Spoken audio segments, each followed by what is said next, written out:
Hello everyone, this is part 3 of What If Naruto Didn't Come Back After 2 Years, and I hope you guys enjoy this video and to like, to subscribe, to share, and check out the playlist, to see more comment down below. Now let's start the intro. They call me a god. They call me a god. They call me a god. Join my membership, the perks are great. It's in the description. You have been learning from some of the 12, haven't you? How did you? It's what my half-brother would have done. Rin had a far-out and spacey look to herself as she spoke about her lost brother. So what does that have to do with me? Sometimes Rin severely confused Naruto. What difference would it make if he acted like her half-brother? Not much was known about Rin to most of the village, but Naruto had been able to learn a little bit here and there about her otherwise mysterious past. It seemed where Kakashi picked up his strange dog-like abilities remained a mystery to all. Even though his father had been known as Konoha's Great White Fang, he seemed to favor loyal dogs over ferocious wolves. Naruto mildly suspected that Rin was the reason for such a strange affiliation. After meeting Pakken time and time again, there was certainly no mistaking that he was a dog and not a wolf. And then there was Kakashi's sense of smell, which overwhelmed even Kiba's. Such a unique clan trait to be found in an outsider, genius or not, was a rare occurrence. The only logical conclusion Naruto was willing to draw about this was that Rin was actually a member of the Inuzuka clan. It almost made sense. Naruto recalled seeing Kiba's mom with a dog, no scratch that, a large wolf with a patch over one eye. They seemed to have created a strong attraction for all canine-related beings. While he heavily suspected her connection to Kiba's clan, he never confronted her about it. It's not like it had anything to do with him, nor did he have a right to invade upon her privacy. If there was anything Naruto cherished more than the relationships he had been creating over the years, it would be the sense of privacy and security. Rin casually arched an eyebrow at the blonde-haired shinobi and wondered if his question was one of genuine curiosity, or if he was just waiting for her to confirm what he had suspected all along. It couldn't be possible that he hadn't noticed the connection by now. There were far too many similarities to take into consideration. Even a half-rate new ninja fresh out of the academy should have been able to notice it. Naruto, please tell me you're joking. He was a prankster at heart, just like. How could I be joking about anything? You keep talking in generalities. At least he learned big words like generalities. Naruto, I think it's time you learned something about your past. You're old enough now. Both Rin and Naruto looked towards the entrance to her apartment with a gasp as they saw just who had walked through. I mean Mom. What's going on? What the hell was the fifth Hokage doing at a ninja's apartment in the middle of the day? If she didn't have anything better to do at this hour, perhaps being Hokage wasn't as hard as everyone claimed it to be. You know, I thought about it, and I don't want to be your mom anymore. Rin made her way to the kitchen to prepare some tea for her guest while Naruto was once again left shocked. The time he spent here was too good to be true. Sure, people liked to praise him whenever he accomplished a notable feat, but it always went back to being the same. He would always be looked upon by everyone as a monster, and not the vessel that contained him. As the years went on and his training with Jiraiya made him wiser, the less he understood the people of the world. There were jails and prisons all over the 5 great ninja countries. People hated and scorned the convicted criminals inside and thus banished them away from society. Yet no one hated the prison cells and building that contained them. In fact, they were all glad the jail was there as it provided that safe feeling. Then why was he so hated? Curse of the living, perhaps. Either way, it was time for the lies to be dissolved and his time as Konoha's curse to return. Mom's got to worry about disciplining the child and feeding them and making sure they grow up right. Now grandmothers, they got the sweet deal. All they got to do is spoil the grandkids rotten. Sunad had a smirk dressed upon her as she knew precisely what Naruto had been thinking during that slight 2-second pause. You mean people really need to learn to stop interrupting Naruto mid-sentence. It can get kind of annoying. Of course, with the story Naruto was just about to be told, it would be easier if she didn't go by the lure of mother anyways. He was easy enough to confuse as it is. Then what's going on? Rin had finally returned with the tea just as the story of Konoha's and Naruto's past was about to be revealed. The timing was perfect, seeing as she would need to provide crucial details. Naruto, it's about your family. Where you come from. We think it's time you really knew about your past and what happened 20 years ago. Tsunade's voice sounded hopeful yet just a little cautious. Naruto immediately understood that meant while the news may delight him, there was more than a little tragedy tied into it. What about my family? Was he going to finally learn about the mother he always wished he had? Tsunade had always cared for the young ninja in a maternal way, but it was never the same as a real flesh and blood mother who had always been there for you. He agreed that a grandmother role was far better suited for her. It was time for Rin to take center stage, being the most familiar with the topic of discussion. You see, my half-brother was a very powerful ninja. His mother married my father after their spouses died in one of the earlier ninja wars. Sadly, it wasn't uncommon for a ninja family to be torn apart by death during those wars. Me and my half-brother were still very young at the time, though he was still a bit older, so we quickly grew fond of each other's company. While we had a lot in common, there was one thing for certain. He was going to be a very strong ninja far sooner than me. That much was made true by history. His chakra control was amazing, and his ability to create new jutsus at such a young age surprised even the Hokage. He was what you would call a genius. The three quickly shot the glances towards the window where Kakashi was seen calmly sitting while listening to this story. He waved one hand while continuing his reading. Rin looked over in his direction and smiled sweetly, but needed to continue her story without further interruption. Kakashi would be punished later. He was smart, witty, had a great sense of humor and loved playing pranks. But I guess what people loved about him the most was his burning desire to protect the people of this village with everything he had. It was one of the reasons why he was allowed to become my Bakadeshi. Jiraiya often speaks fondly of his idiot apprentice, but now it was time for Naruto to see the similarities and feel a bit of kinship with Rin's brother, not feel estranged. Jiraiya-sensei. Naruto's head was about to split open from the headache he was getting. Just how many people knew more about his past than he did? Jiraiya remained standing calmly in the doorway, leaning against the frame with his eyes closed as he continued to take note of the story. Rin always had a soft flowing voice which made listening to her pleasant. Yes, I heard he was quite the troublesome student.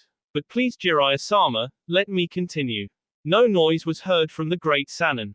One may have concluded he had fallen asleep were it not for the subtle shifts in his body. He eventually fell in love with a beautiful woman with long flowing black hair and chestnut brown eyes. She was from a scattered ninja clan that lived apart from the 5 great ninja countries. Since her people were always looking to improve their status in the world, they had no qualms about allowing her to marry a genius ninja and apprentice of the great Jiraiya-sama. The frog hermit abandoned his otherwise near meditating state to proclaim the greatness of his name. His outburst was quickly met with a fist to his face as the Hokage would not tolerate further interruptions. After all, it was story time with Rin. My brother would quickly become one of Konoha's strongest ninjas, with potential to surpass the Sannins themselves. When the last ninja war erupted, he played an invaluable role in securing Konoha's victory. This ensured his spot as, this one interruption, everyone in the room was willing to forgive. The 4th Hokage of the hidden village of Konoha. Naruto spoke very slowly even though he realized the truth of his parentage at the very beginning of the story. It only took him all this time to actually accept it. It was amazing how obvious the connection was. The vibrant golden hair was a very rare find in Konoha. So rare that only he himself had that particular shade of yellow. That and the matching blue eyes alone should have made him realize the truth of the matter. And he would have had Naruto not accepted that he was some sort of family-less demon spawn that was cursed to live a life of redemption helping the very people that sought to destroy him. Where he and his wife would start a family together with the birth of their son. Their son took on the same roguish blonde hair and deep blue eyes as the father. He demanded attention all the time and hated being separated from either one of his parents. Naruto didn't have time to listen to the pleasantries. Correction, he did have the time, just not the patience to listen any further. He knew what fate awaited both him and his father in the not-so-distant future. There was something else he needed to know. What happened to my mother? It was Jiraiya's turn to speak, though this time not out of turn. Naruto, I would suggest you absorb this information first before we divulge any information regarding your mother. This should be a lot to take in. Jiraiya-sama, Perhaps it is time we left. With a nod, Jiraiya and Kakashi quickly exited the room in a flash. A flash. The yellow flash of Konoha. Now he understood why he was able to take the fourth's infamous technique a step farther than he ever had a chance to. Now Naruto understood why speed came so quickly to him. He was built for it. Naruto was left in the room with Rin and Tsunade as an awkward silence was hanging about in the air. What is the appropriate thing to say after revealing the partial past of an orphan child? Naruto, I have one more very serious thing to discuss with you now. What is it? What could the fifth possibly want now? That stern tone made him realize that it could only be a matter resulting in some cruel form of punishment. With a thundering voice Tsunade spoke, just what are your intentions with my apprentice? The cycle was being repeated by another. If Naruto had picked up any of Jiraiya's bad habits. It was time for Rin to throw in her 2 cents as well after a fit of giggles escaped her. Oh my yes, she has been spending quite a bit of time away from work and looking after you playing doctor. Now we both know Naruto, that you can heal yourself very quickly even without using the Kyuubi's powers. It was an attack from both sides, with Naruto as the unfortunate target. And you did have a certain spring to your step when you originally came here earlier. Something, or someone must have made you very happy last night. And since a girl did spend the night at your apartment, that only means. Tsunade's fury was feared all over the known world for good reason, and Naruto was about to find out why.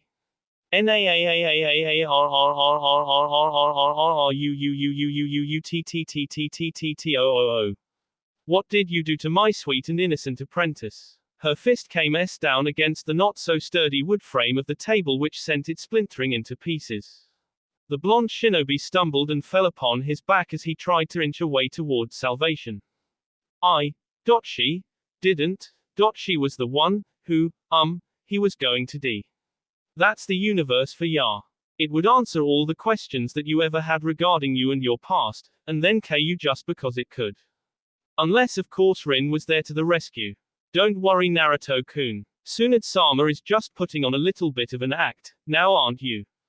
Immediately switching to a calmer demeanor, the fifth Hokage immediately smiled and laughed at the one who saw through her so clearly. I wouldn't want to hurt my dear little grandchild. She continued speaking with that same smile but now with far more malicious intent in her voice. Unless he fails to tell me everything I want to know. However now Naruto was far too immobilized with fear to even verbalize a response.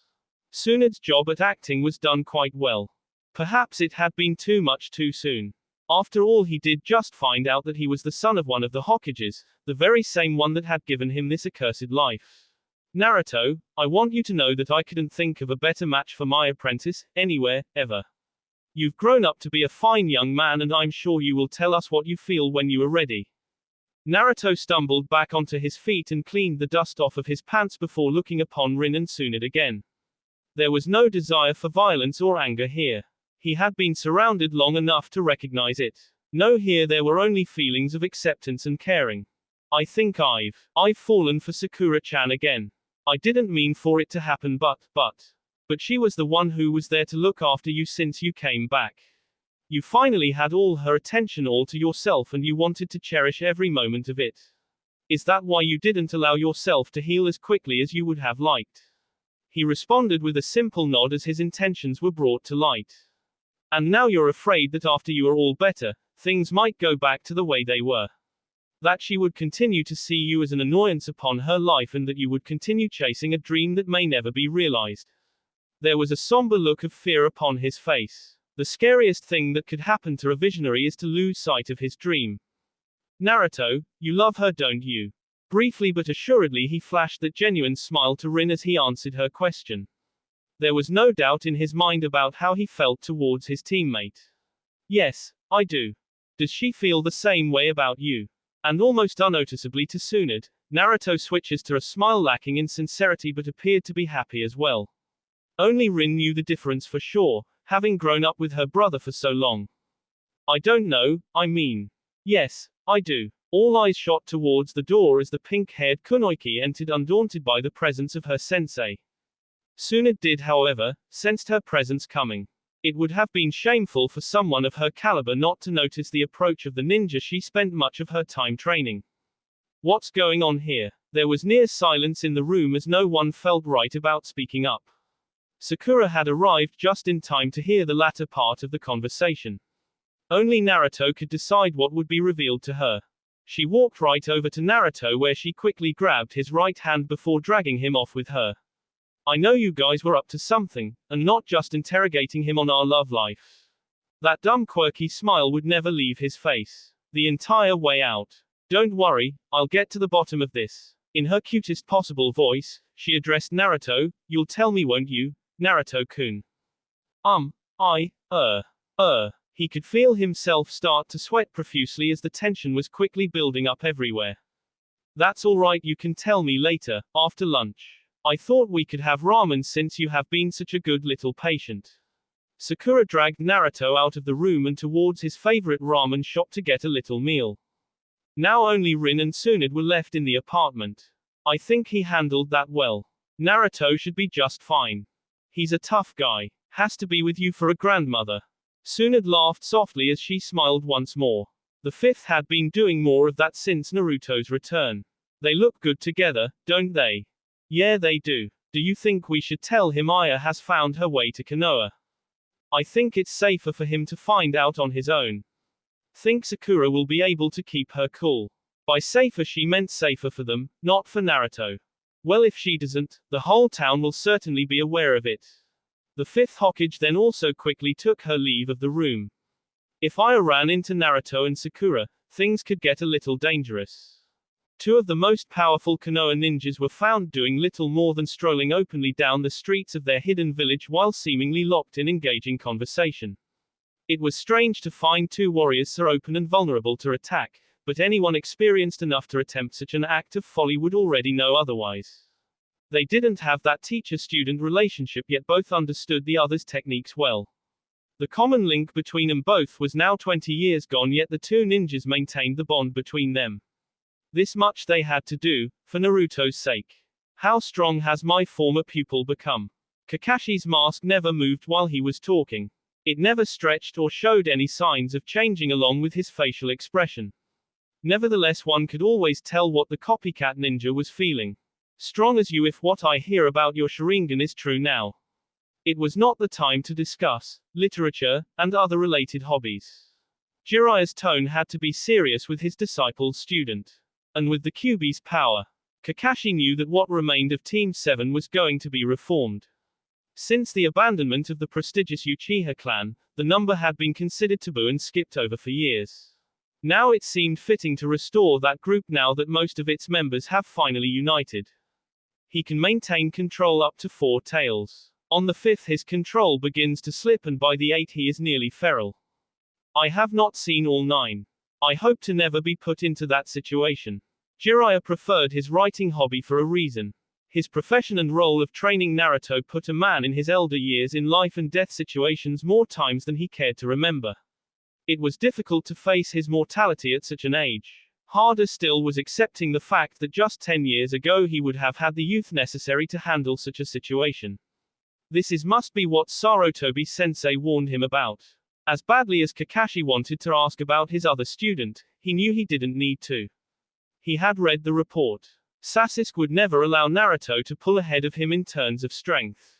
As much as the Uchiha claimed the only thing that mattered to him was vengeance on his brother, the fact that the last of the class may surpass him also provided some kind of motivation.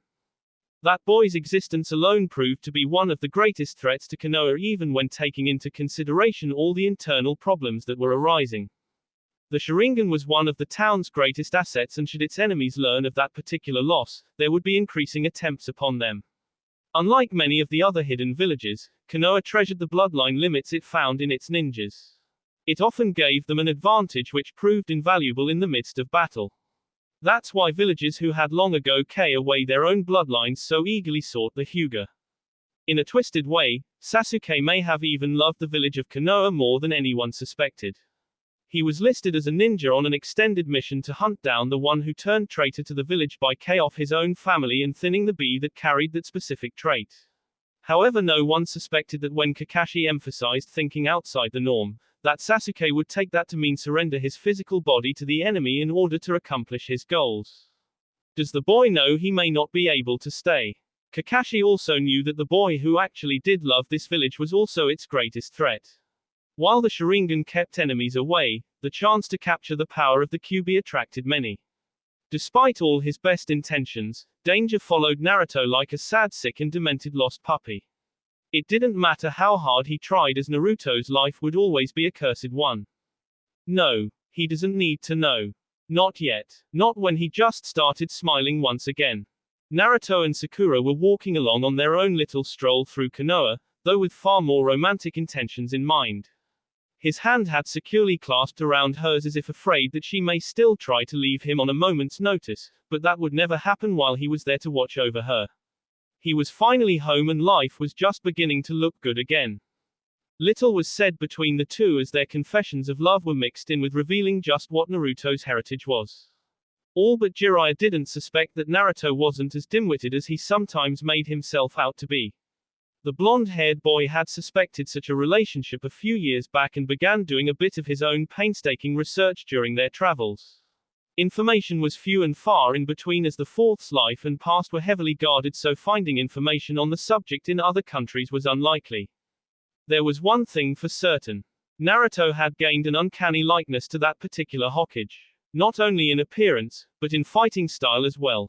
He was picking up too many techniques from a ninja he had never met. Everything from the Rasengan to normally the one that would be pounding some sense into Naruto for taking advantage of a girl like that was suddenly very shy and very quiet. Behind her face she held an enamored expression, glad that it was her and her alone that was brining out such unbound and random loving playfulness in Naruto. It seemed like something he needed right about now. The subject of his father and his still unknown mother was a touchy one that she understood he didn't want to discuss at the moment. His eyes still held the innocence of a little boy, but it now shared space with the wisdom of a man in him as well. At times he could even look contemplative. Damn him for maturing so much without her. She would defiantly teach him a lesson for doing that. Later. For now there is something else she wanted to know. Hopefully it wouldn't be as touchy a subject as Naruto's parents. Frankly, it was a question she had since the day she ran into the prankster back in the academy. It wasn't uncommon for many people in Konoha to have unusual characteristics. The Inuzuka clan had their affinity to dogs, the Hyuga had their unusual eyes, but Naruto's cheeks were rather confusing. It kind of looked like whiskers, but that couldn't be right. Didn't people draw whiskers to make something that looked like a dog now look like a cat? True, foxes had whiskers, but when you thought whiskers you still thought kitty. Perhaps Sakura should make his pet name Kitty. Still, she had to know. Though this time she used her leverage and her strength to remain there. Hey Naruto. Both Sakura and Naruto agreed that honorifics weren't necessary between them anymore. They had grown too close to need them. Yeah, Sakura. His voice was soothing and low as he leaned in to gift her with yet another K, thinking that was why she held herself there. As if a certain amount of public affection was okay, but she still wasn't the type to openly make out with a guy in the middle of the village. Honestly, where did he pick up such habit? It must have been Aya. Damn that wench.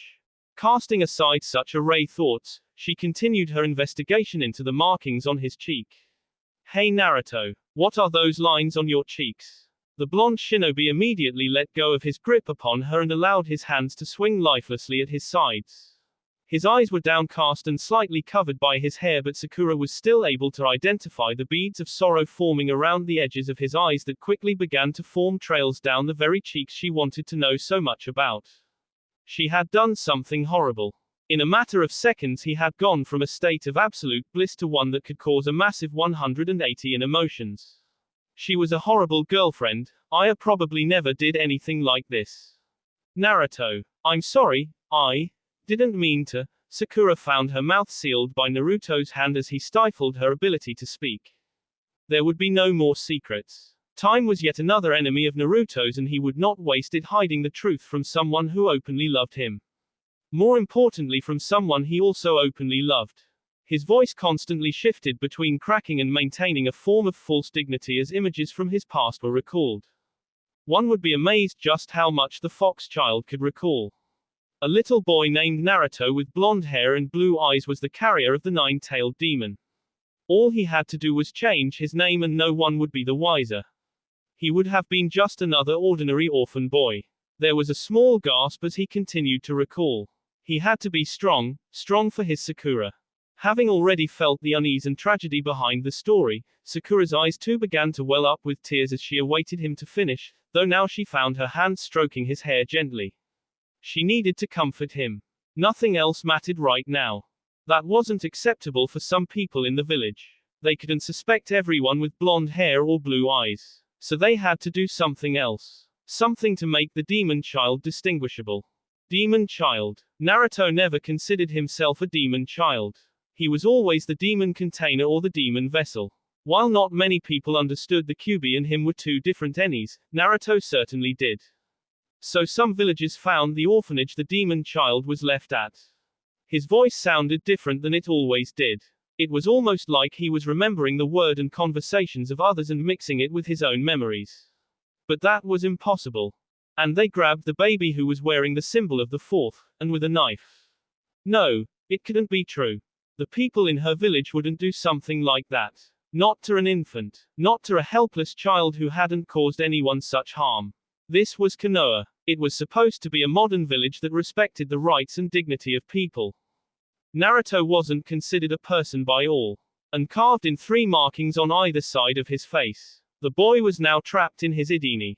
It didn't hurt less revealing all this. There was no great weight lifted off of his shoulders as he unburdened himself with the life he had lived. All those movies claiming otherwise had apparently lied. Sakura found herself fiercely embracing her Naruto as she shifted his head to rest in the nook of her neck. She could feel the continuous stream of tears trickled down to her skin as the boy now felt more vulnerable than ever, having opened up more about his past than he normally would have cared to. She hated the people of this village. She hated the people that did this to Naruto when he had never hurt a soul. She hated the people who did nothing more than simply watch other people go on with these atrocious acts. She hated the fourth for giving him a damned life without a father. No one would hurt her Naruto like this again. Their tender moment was, however, rudely interrupted. Well, Naruto. Looks like you got over me pretty quickly. How do you like Pinky over there? Both green and blue eyes shot up and turned to their side to see the source of such a voice with wet drops still flowing freely from them. Sitting idly on the top of a tall branch was a slender yet very leggy girl with jet black hair that had subtle orange streaks in them. Her eyes were orange and cat-like, making her look like she was stalking her prey as she stood on the branch and leaned against the tree with a calculating look. She wore what looked like an orange coat that melded into a shirt skirt that Sakura felt stopped just a little too short. Finally, to add to the look, she wore the same black boots that Sakura herself had become so fond of over the years. It was Aya. Miss me Naruto. A sobbing Sakura continued to look up at the intruder standing smugly on a tree branch. Damn her. She ruined the moment. This wasn't supposed how it was supposed to be. They were sharing a moment with one another. In her life she had missed so many opportunities to open up to the boy, so the pink kunoichi was determined to make as many opportunities as possible. It just wasn't fair. Why now? Why did this person have to come now? The fresh tears were still freely flowing from her cheeks as her mind was still accepting the tragedies her Naruto had been forced to deal with as a child. It didn't help that all she could think about were the times she called him a monster, a demon. A bother that seemed destined to ruin her love life. And now he became the only thing she wanted in her love life. They were supposed to hold each other after going through such an emotional time. AK was meant to be shared that would have lit her passion and desire for him to a level she had not yet experienced with any man. They would have bonded on a level most couples could only hope to aspire to. And then this wench had to show up once again and ruin everything for her. This wasn't how stories were supposed to go. Just what crazy crackpot came up with these demented plotlines and endless continuations of teases and temptations? One thing was for certain, however. Sakura would never let Naruto's ex see her crying during their first meeting. That was hardly the way to create a lasting impression for someone you were in every way, shape, and form better than. Well, that's what Sakura's inner self would keep telling her. It was hard to get depressed when you had your own personal cheerleader within. Her hands fiercely grabbed onto Naruto's coat as she buried her face into the nook of his coat to dry her tears. Shannaro. Who does this? This hussy thinks she is coming here and ruining our moment. This is all Naruto's fault. Sorry, force of habit.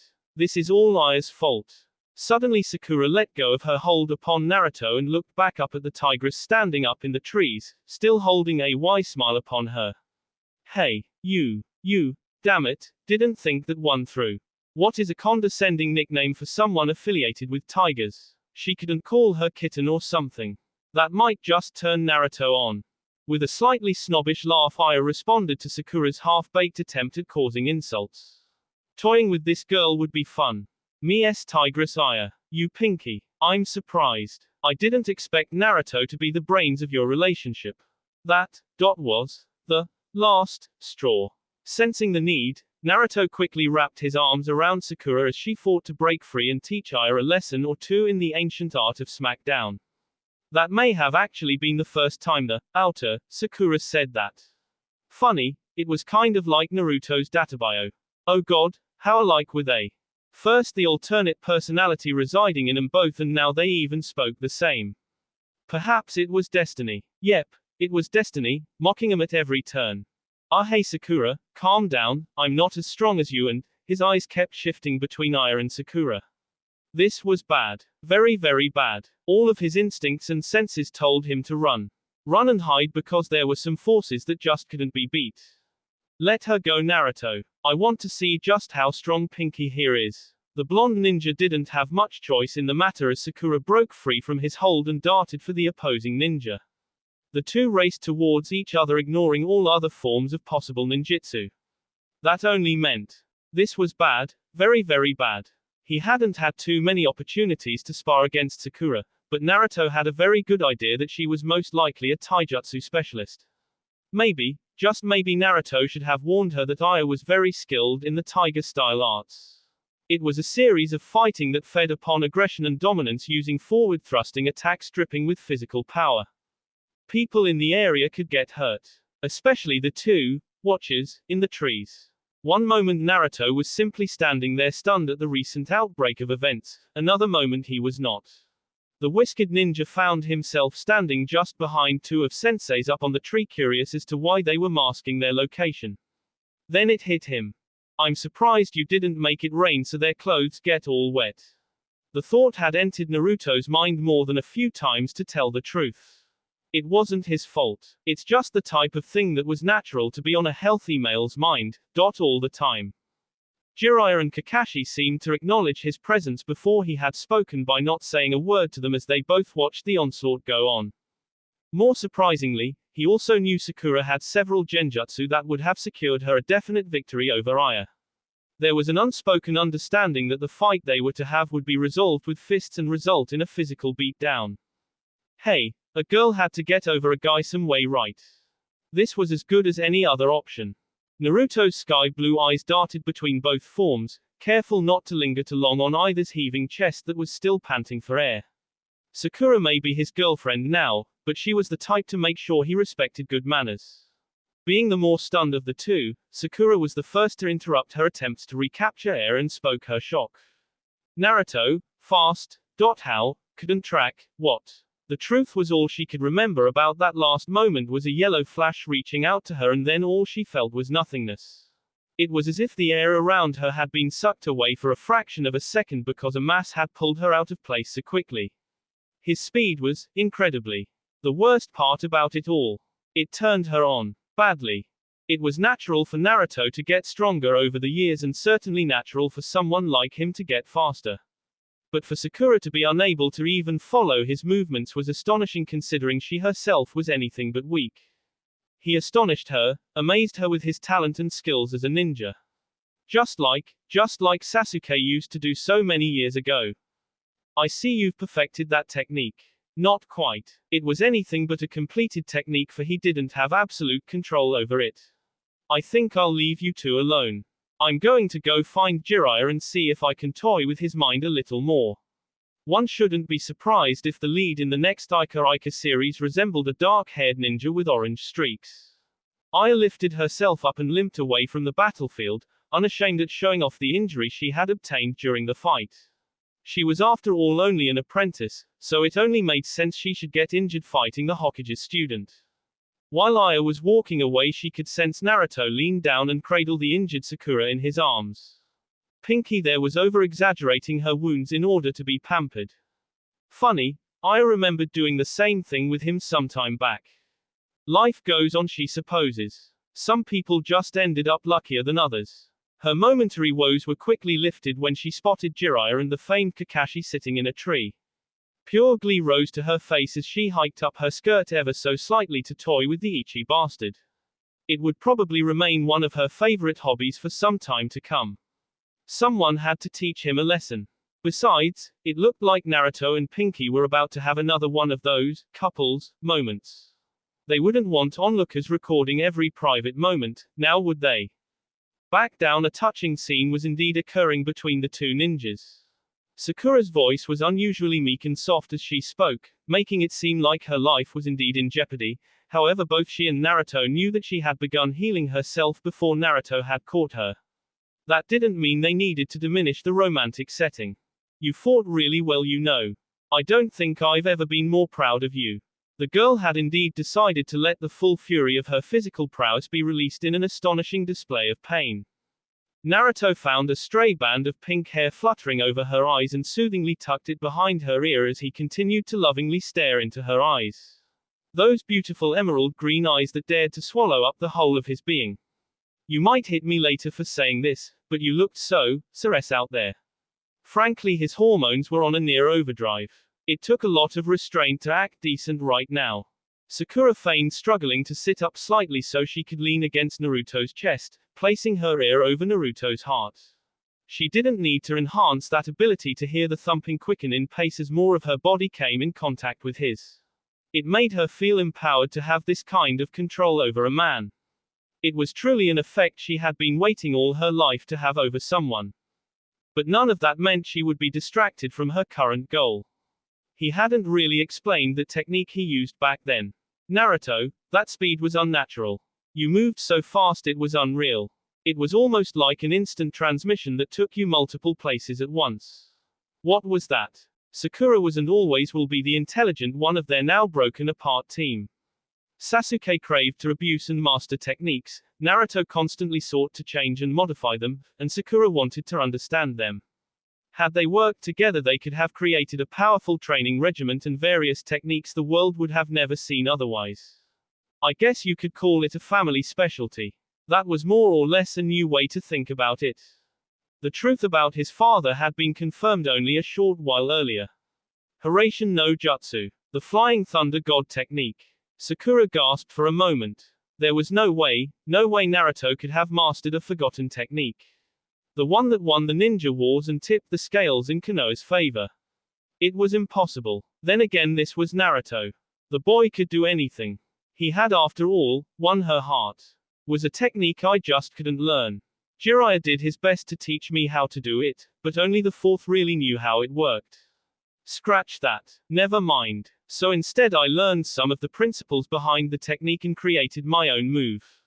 Leave it to Naruto to try and improve upon the Yondaim's unbeatable secret technique. He was indeed the #1 ninja in surprising people. However attracted Sakura felt for the boy, and his ingenuity was momentarily cast aside as her curiosity continued to gain the better of her. She had heard all the rumors in Fire Country claiming the fourth had returned. Maybe it was just his legacy that returned. A legacy that was currently holding her in a loose but warm embrace.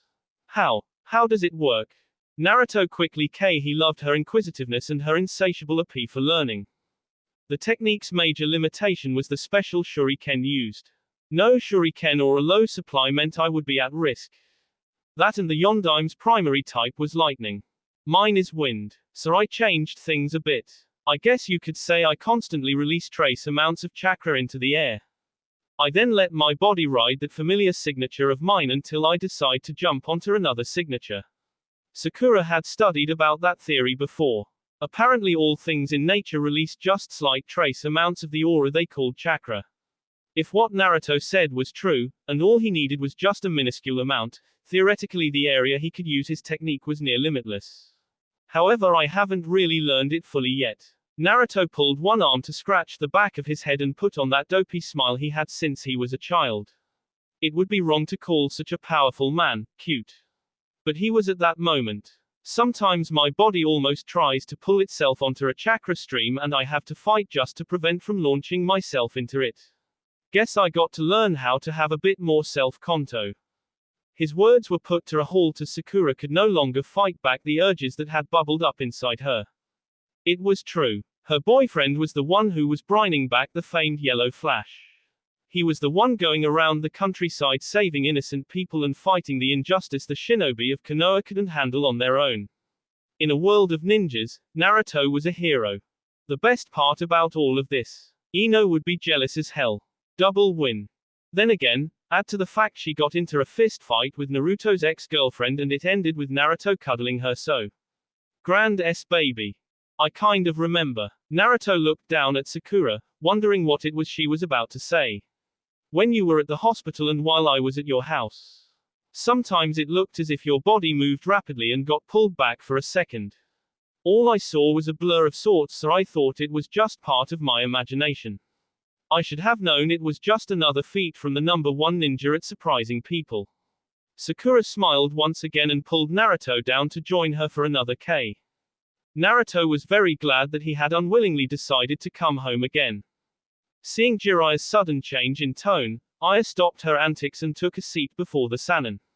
While he might be a pervert and a lecher at times, he was still a powerful ninja who should not be taken lightly. There was a reason Akatsuki feared to come after Naruto while the frog hermit was close by. I take it you have news for me. Jiraiya indeed have a vast and widespread network of intelligence gatherers located across every country. Not the least of which included the ninjas named after the various animals of the zodiac. Aya did a quick bow before she divulged the reports she knew Jiraiya would want. Her running into Naruto and meeting him once again was actually a perk and not the main reason she had come to Konoha. I have news of the boy. Sasuke. It seems his desire to know without a doubt that he is stronger than Naruto is driving him back towards this village. He is looking for a fight. He is looking to K. Jiraiya brought a hand up to his chin as he contemplated the situation. He had a feeling it would come to this. Even with Itachi defeated, Jiraiya knew it wouldn't be enough for the boy who only wanted vengeance out of life. With one obstacle gone, the next choice was obvious. Sasuke wanted to rid himself of the one ninja who made him feel inferior. Revenge, once sampled, became addictive. Naruto won't fight to K his friend, no matter what anyone says. Yes, even after so many years Naruto couldn't help but consider his long-time rival a friend. Doing otherwise would be to diminish the impact Sasuke had on his life back at the academy. Naruto will be at a disadvantage like that. Naruto had always done what was required of him as a ninja, but he had never developed a B like so many others. If there was even the slightest chance B could be avoided, he would. Nevertheless, the boy must leave Konoha. If Sasuke were to come back here, it would create problems. Many still awaited the Uchiha prodigy to return. Someone had started a rumor that he had gone away to train to become stronger to better protect the people of Konoha. That someone was one who didn't want a friend's name to be tarnished and was rumored to be the reincarnation of the Yellow Flash. If the village of Konoha found out its prodigal son was actually a traitor, many would be demoralized in the process and Konoha's ability to defend itself would weaken. No matter how much it was taught that ninjas were just tools, you could never rid yourself of human emotions. About that Jiraiya-sama, I have other news to report. It's about Konoha. That suddenly raised the hermit's attention. There wasn't much that happened in this town that he was unaware of. Whatever the news was, it certainly couldn't be good. In a dark hall, hundreds of people gathered to share in a joint cause, creating a near ecstasy of emotions. The people were chanting the name of a former ninja who was now battered and bandaged, who walked off stage as he finished delivering his speech. A smirk came to his face as his work was being put into motion. The arrival of the boy tied in perfectly with his plans. It gave his supporters a reason to unite and overcome whatever reservations that had about joining this underground association of his. The echoes of his speech still bounced off the walls as the people clamored and yelled their approval. The demon child has returned to plague Konoha again. The Nine Tails seeks to K and take away your children and your futures while disguised as a human. We will not let him stain the purity of our village. We must cast out the one the Hokage has allowed to return. Let us join together and save our village. We are the defenders of all that is good in Konoha. Join me. The crowd had erupted into a frenzy when the leader had finished his speech. He continued to walk off stage as he pulled out a knife from one of the inside pockets of his uniform. It was time to finish what he started all those years ago. When the one who led this rally had finally completely exited the area, a lone figure shouted out, "Death to." The entire audience replied instantaneously to the one who had earned their unbridled rage and hate. Naruto. That will be all for this video. Be sure to like, subscribe, share, and comment down below for more videos. Goodbye.